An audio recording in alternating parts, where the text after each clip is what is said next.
त्यांनी शिकवलं. शाळेत गेले तेव्हा सरांच्या छडीने शिकवलं. उन्हात गेले तेव्हा झळायांनी शिकवलं. अंधार पडला तेव्हा त्या चमकणाऱ्या एका ताऱ्यानं शिकवलं. वादळात अडकले तेव्हा तग धरून उभ्या असणाऱ्या त्या माडानं शिकवलं. आणि पावसात भिजले तेव्हा त्या गारांनी शिकवलं. कधीतरी येणाऱ्या त्या अपयशानेही शिकवलं. सफेद कागदावर त्या निळ्या शाईनं शिकवलं. रोज येणाऱ्या त्या संकटांनी मात्र बळकट बनवलं. आणि सर्वांच्या शिकवणी घेता घेता जेव्हा कधी खचले, थकले, धडपडले तेव्हा मात्र या थोर वीरांच्या विचारांनी सावरलं. असेच असणारे हे दोन थोर वीर जे की इंदिरा गांधी आणि सरदार वल्लभभाई पटेल. खरं तर इंदिरा गांधी या भारताच्या पहिल्या महिला पंतप्रधान होत्या. त्या लहान असताना पंडितजी बराच काळ तुरुंगात असत. तर आईला क्षयरोग झाल्यामुळे तिला विश्रामधामात ठेवलेले होते. त्यामुळे इंदिराजींचे बालपण हे एकाकी स्थितीत गेले.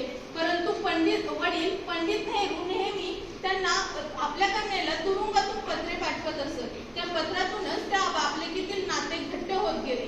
मित्रांनो, सूर्यकिरणांना माहीत असो वा नसो, परंतु त्यांच्या येण्यानेच डोळे खुलतात हे जसं खरं आहे ना, तसंच आई वडिलांना माहीत असो वा नसो, परंतु त्यांच्या संस्कारानंच खऱ्या अर्थानं मुलं घडतात. याचं एक मूर्तिमंत उदाहरण म्हणजे इंदिरा गांधी.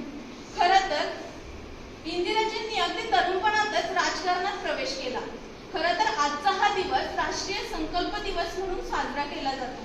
संकल्प, खरं तर हा राष्ट्रीय संकल्प दिवस म्हणून साजरा केला जाणारा संकल्प ही एक अशी गोष्ट आहे जी आयुष्य बदलवते. संकल्प जो नव्याने जगणं शिकवतो.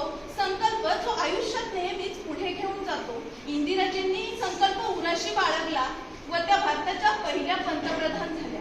एकदा मनातून ठरवलं की अशक्य गोष्टीही शक्य होतात.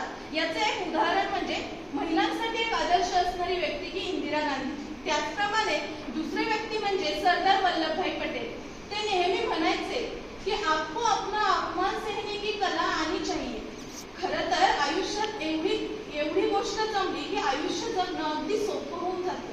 खरं तर माणूस जेव्हा चळवळ करतो तेव्हा सुरू होतो तो खेळ मान आणि अपमानाचा. जेव्हा मान मिळतो तेव्हा कुठेतरी साहजिकच त्याचा अपमानही होतो. परंतु सुरू केलेली चळवळ ही महत्वाची असते, जी क्रांती घडवते. खरं तर आयुष्यात पुढे जाण्यासाठी, मोठं होण्यासाठी, स्वतःला सिद्ध करण्यासाठी एनर्जी सोर्स म्हणजे अपमान. खरं तर तो आयुष्यात लढण्याची ताकद देतो आणि ध्येयाकडे झेपवण्यास मदत करतो. गरज असते ती फक्त सहन करण्याची. खरं तर आजचा हा दिवस साजरा केला जातो तो राष्ट्रीय एकता दिवस म्हणून. हा साजरा केला जाणारा दिवस खऱ्या अर्थाने एकात्मता शिकवतो. खरं तर एकता ही कधी निर्माण होते, नक्की काय असते एकता? जोड सके जो सबको उसका नाम है एकता. जोड़ सके जो सबको उसका नाम है एकता. इसी से मिलती है दुनिया में सफलता.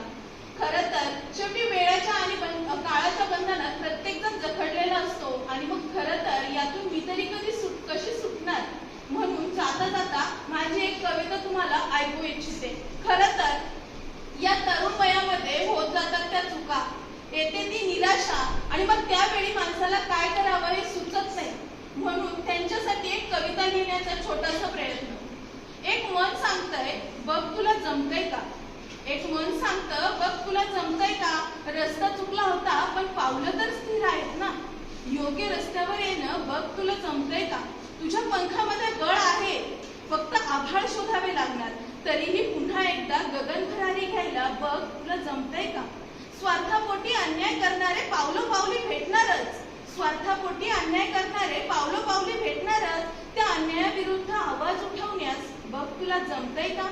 आयुष्यात तू कधीच एकटा नाहीस. आयुष्यात तू कधीच एकटा नाहीस. सर्वांनी जरी साथ सोडली